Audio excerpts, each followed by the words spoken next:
Macmillan Audio presents O's Little Guide to Finding Your True Purpose, from the editors of O, the Oprah Magazine. Read for you by Joanna Adler, Alison, Eliot, Ari Fliakos, Cynthia Hopkins, and Helen Litchfield.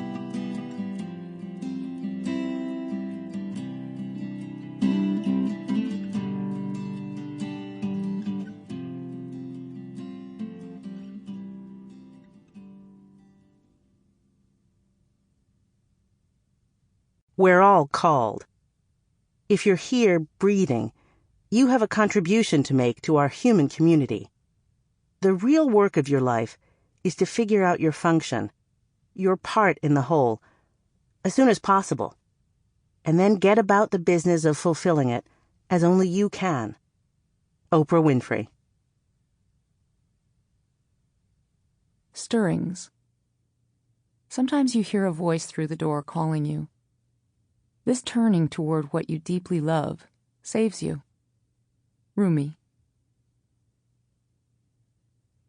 This is it, my pet Petruch. Bonnie Friedman. I used to yearn for a wake-up call. I thought often about an acquaintance who took a skydiving class. When her parachute didn't open, she fell more than a mile, crashing into a field. Miraculously, she lived, and as soon as her bones healed, she changed her entire life, divorced her husband, moved with her children to a house down the road, and let herself pursue what she really wanted. Of course, I didn't want the mile-long fall or the divorce, but I did want this woman's visceral understanding that life is short and mustn't be wasted. Even after I was struck by a car and sent flying 4 feet through the air, though, I wasn't shocked into transformation. I picked myself up, limped home, and continued to ignore a certain unhappiness in my marriage. I doggedly did my work and didn't confront my problems.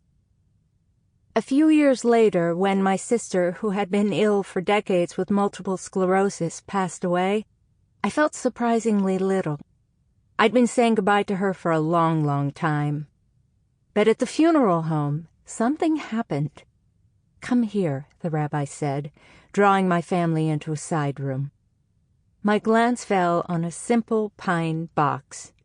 Naturally, there are coffins in funeral homes, I thought. Then realized it must be Anita's. It was so small, considering the large woman she'd become. So bare. That's all there is, it seemed to say. My heart flew out of me. Oh, Anita. I suddenly missed the girl she'd been, the energetic hiker who sang Girl Scout songs and sipped tab, who folded newspapers into admiral's hats so we could pretend to be adventurers. I even missed the wheelchair-bound woman who loved chocolate cake, although someone had to feed it to her. At the cemetery, in accordance with Jewish tradition, my father and brothers threw spades full of dirt onto the coffin. I demurred, and then the workmen filled the grave.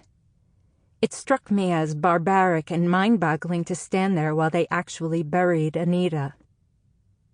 In the car going home, I sat beside my mother. "Life is a dream," she said. "My mother used to tell me that." A mourning candle marked with a Jewish star flickered on my stove. As the days passed, I wondered if it was possible to return to the way I'd lived, drifting. I recalled how once, when Anita was already housebound, I'd asked what she was up to. She told me she'd just ordered a box of pens with the inscription, "This is the day which the Lord has made. Rejoice and be glad in it." At the end of 7 days, Orthodox Jews blow the candle out. For me, it felt like blowing out Anita's own soul, like releasing her to her new world and being expelled back to the land of the living.